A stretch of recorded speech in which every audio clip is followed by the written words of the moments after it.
mohon maaf yang kurang pendidikan politiknya kurang baik, pendidikan formalnya kurang baik, mengira gitu ya dari kelompok-kelompok kiri ini kalau misalnya Gibran ini dilepeh nanti ada yang bisa naik gantiin gitu loh. Jagoannya nih gitu kan, jagoannya bisa naik gitu. Anak abah. Memang segampang itu. Abah. Kan ada aturan, ada undang-undangnya.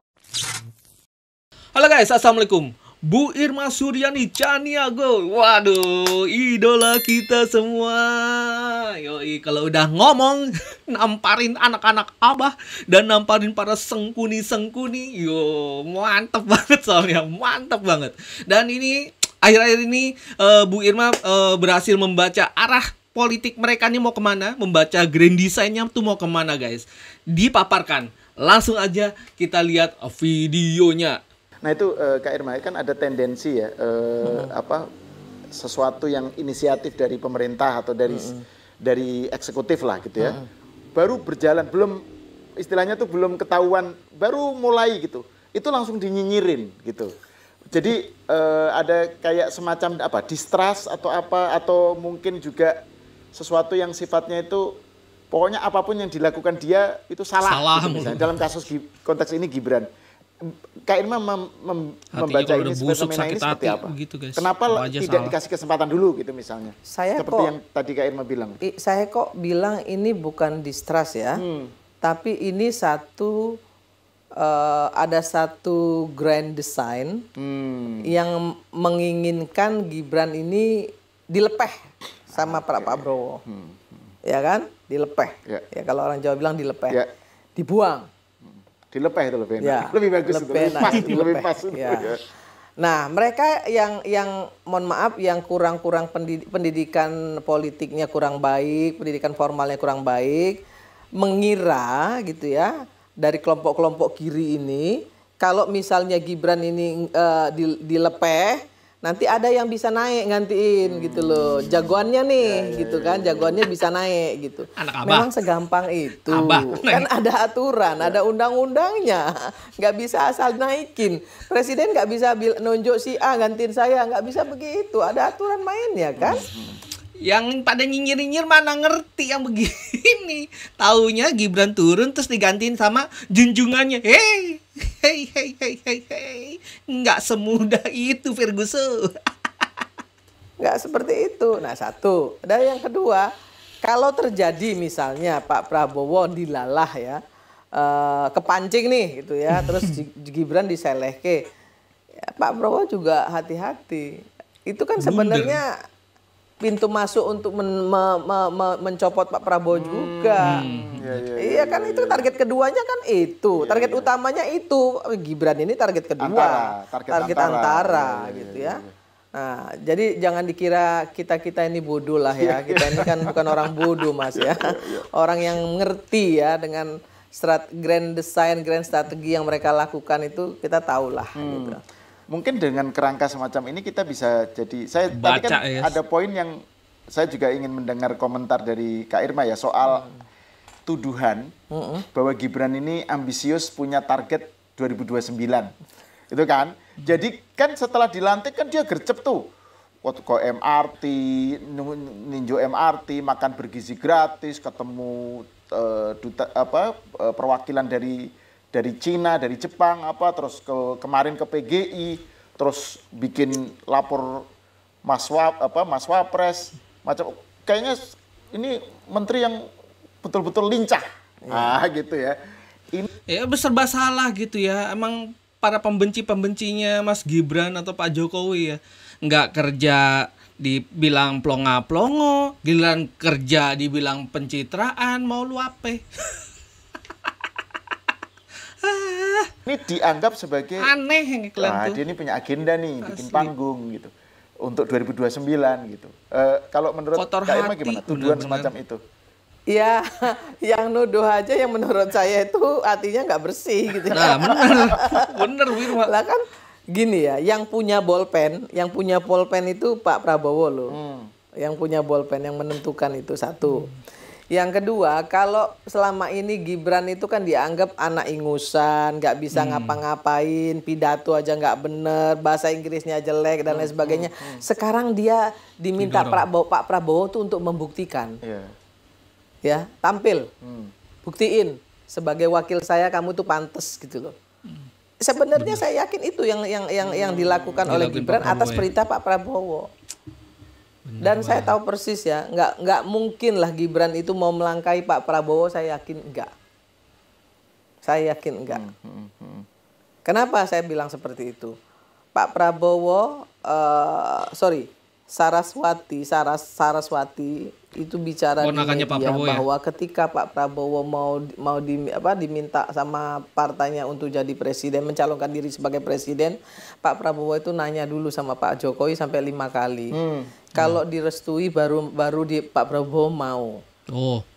Nah, itu yang disampaikan Saras kepada publik. Iya, kepada publik. Begitu juga ketika misalnya Sufmi Dasko menyatakan ya soal bagaimana Gibran ya kan, bagaimana kok diminta berapa kali anaknya sampai 4 kali baru kemudian menyerah. Justru ya, Pak Prabowo yang minta. Iya, yang kelima baru ya udahlah terserah partai koalisi silahkan gitu ya sama anak saya, nggak usah sama saya kan, seperti itu jawaban Pak Jokowi. Itu ketika momen, kalau kalian masih ingat ya, ketika padahal Pak Jokowi itu masih nahan-nahan ya supaya Mas Gibran tuh naik juga tuh sama PDIP gitu ya, biar di endorse biar naik gitu. Tetapi nyatanya waduh, kalian ngerti kan ya, yang pas Nyonya tua bilang Pak Jokowi nggak ada apa-apanya kalau nggak sama PDIP, wah diketawain di situ. Itu titik balik pembalasan. Dikantongin di Pilpres.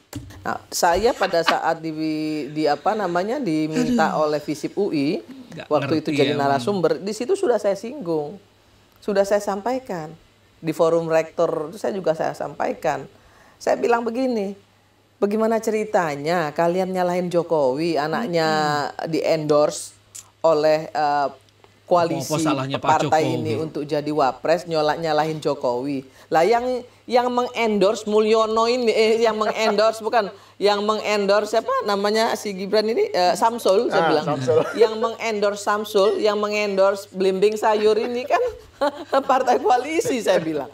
Kenapa Jokowi yang kalian salah-salahin, saya bilang gitu. Nggak fair lah, ya kan? Kalau mau marah ya marah tuh sama Kim Plus yang mengendorse si Blimbing Sayur, saya bilang. Kalau kalian memang mau segitu nggak sukanya ya, gitu loh. Itu viral. Sampai saya bilang begitu. Dan itu kan kalau gitu. Dari hitung-hitungan elektoral ya, kan ada yang bilang bahwa seakan-akan Prabowo itu dengan Gibran ini, Prabowo ini menjadi beban buat Prabowo, kan gitu kan narasinya Rocky Gerung atau apa gitu ya.